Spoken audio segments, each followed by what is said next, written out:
everyone, this is Tony. I'm back really quick. I have an update video for the countertops. They're actually finished. They were finished 2 or 3 Sundays ago, October 28th, which happened to be my birthday, and I'm excited about it. I really like them.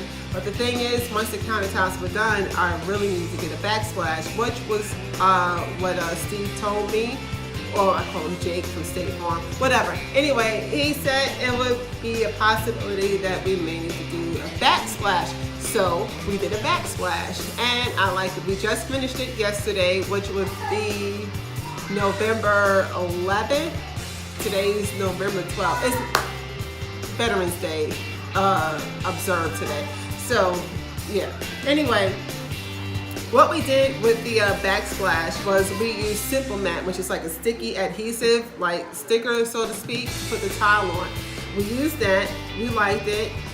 I think the next time we do a backsplash, I would probably try to use the thin set instead, so we can just work in small sections. I think we when we took some breaks and we still had some of the sticky paper left up there, we removed the protective cover too soon. We were like, we'll take a break. So the stickiness kind of wore off. Anyway, it was a fun project. We enjoyed it. Another thing I wanted to add is that we used initially a tile cutter, because the tile we used was kind of small, so we were able to score it and use a handheld to cut the tile like a fingernail clipper, if you will. And we ended up having to go out and get a Dremel.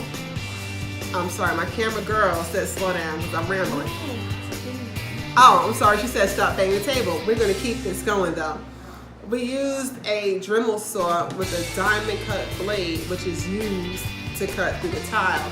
And it made it easier and gave us much better and smoother edges.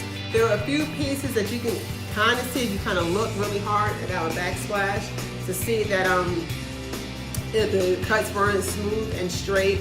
But with the Dremel saw thing, which is mine, I love power tools, it made the cuts a little bit smoother and better, and we were able to get around the light switches, even while we removed the plates, it kind of looked kind of wonky. But anyway, we fixed it and we loved it. There was some learning lessons in there, some takeaways on what we can do better next time. We also painted our living room, but I'll talk about that later. And I also finished my table, so I probably will incorporate that. I don't know if I'm going to do my table in this video. What do you think, Jade? But anyway, let's just go ahead and look at the countertop and the backsplash, and then I might sneak and add my table in it depending on how I feel, or the table may just be a separate short video. And that's it. My camera girl's mad because I hit the table. But thanks. Please like, comment, and subscribe, and share, and I will add more videos as I can. I have a billion projects I want to do. Even I might show Jade's little room of what she did with her little lights that she got from Five Below. But thank you again for watching, and enjoy. Later.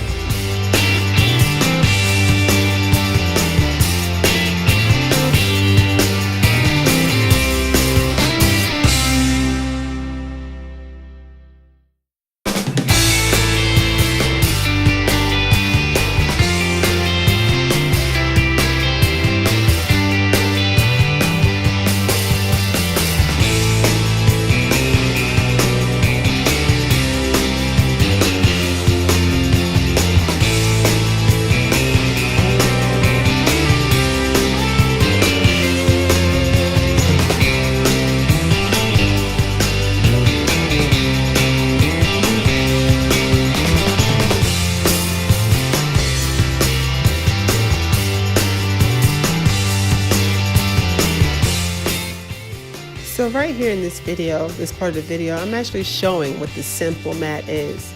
It's the tile adhesive, if you will, that I used instead of going with the, traditional thin set.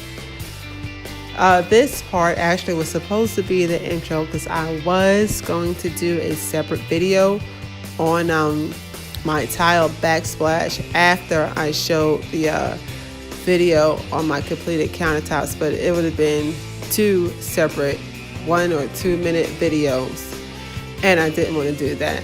Here I'm just discussing the ease of using the simple mat, or how easy it was supposed to be, and it really wasn't that bad. And I can't tell right now, but it is supposed to be 30. It covers 30 square feet, and once we were finished, we had plenty left over to do another small project. And here is the grout in DeLorean gray. We didn't go with white because we didn't want the white to get lost. Here on this part, I'm just using a small blade just to cut off some of the old glue from the old part of the countertop that had a smaller backsplash, or I guess a lip area. I don't know. I'll call it a backsplash, but I'm just making sure it's smooth and getting rid of the old glue that was there. And again, this was another part of the original intro for a separate backsplash video. I'm just making sure all parts of the area are smooth, and I'll have to remove the plates prior to starting the backsplash.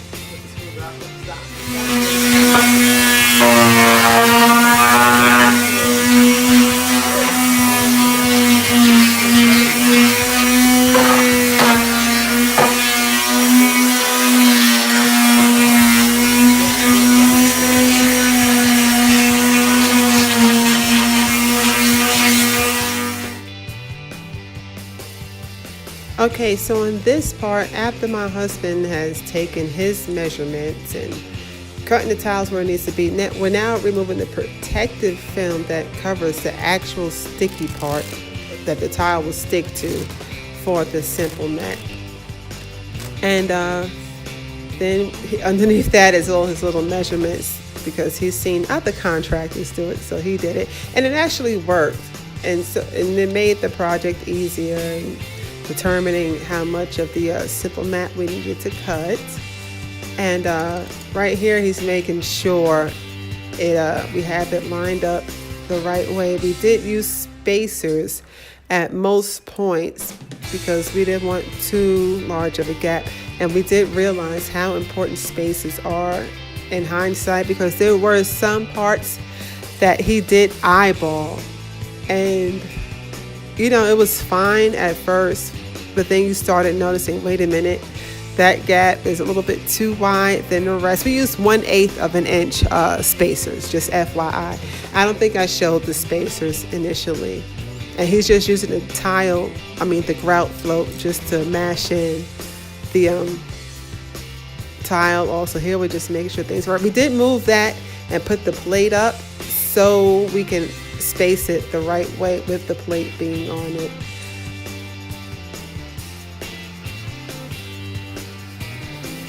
Okay, so this is me. I am now using the grout.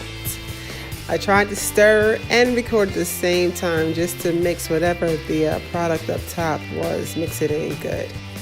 So let's fast forward a bit. I think everything is mixed in the best way possible.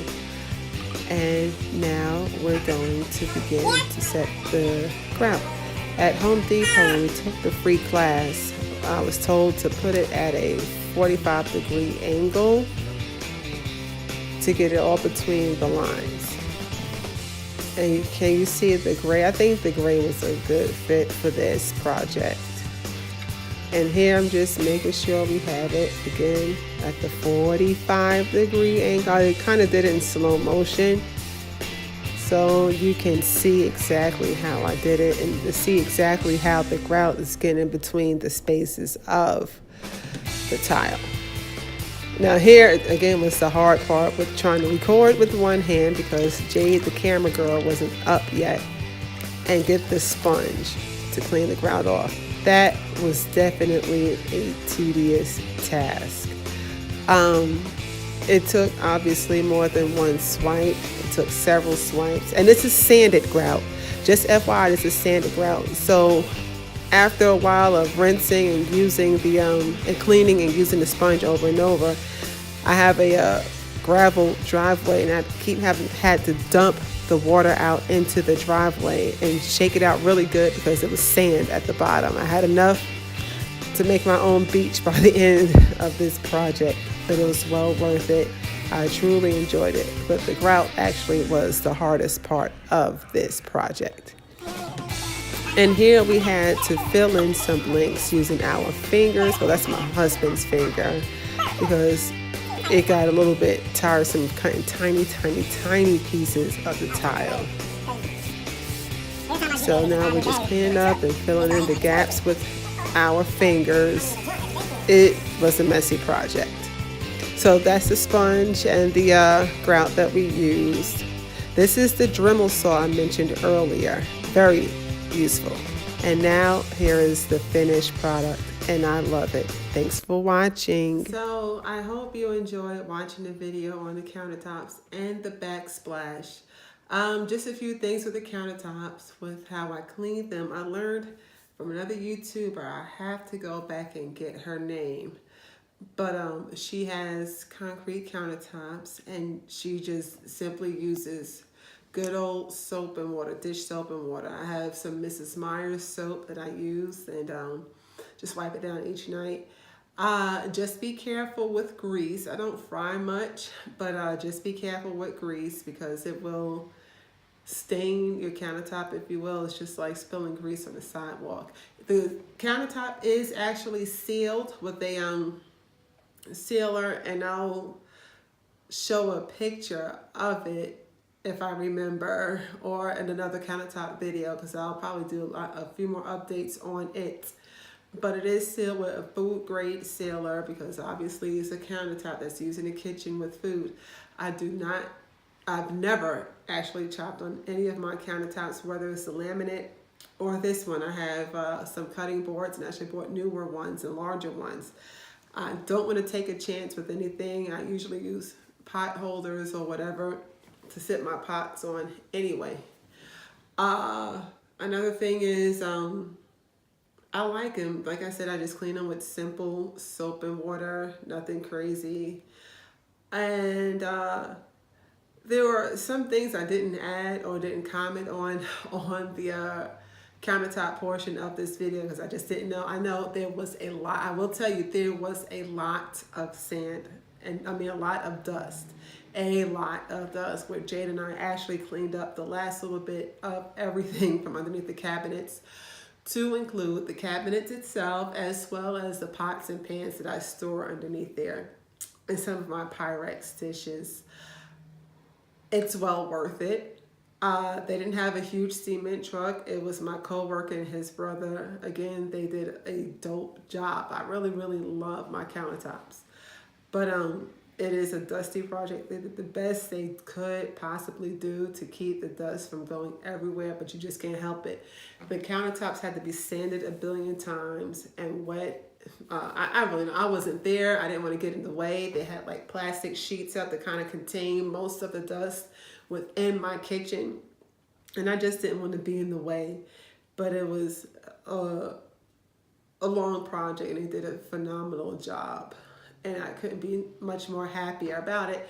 But the backsplash, I think I'm looking at my stove right now. I'm in my dining room. I'm looking at my stove, and I think we'll pull out the stove another weekend. I'm in no rush at all, just to add maybe 2 or 3 of those mesh sheets of the backsplash, just to give it a finished look. I have a overhead microwave that does not work, so we're going to replace that and see how high or how low the backsplash needs to go. Thoroughly happy with everything with my kitchen. I used to keep my KitchenAid mixer on top of my fridge. Now I have it sitting out because it matches the white and gray look, or white, gray, and chrome look that's going on in my kitchen. Again, I thank you all for watching. Again, please like, comment, subscribe, and share. And I'll see you in the next project. Bye-bye.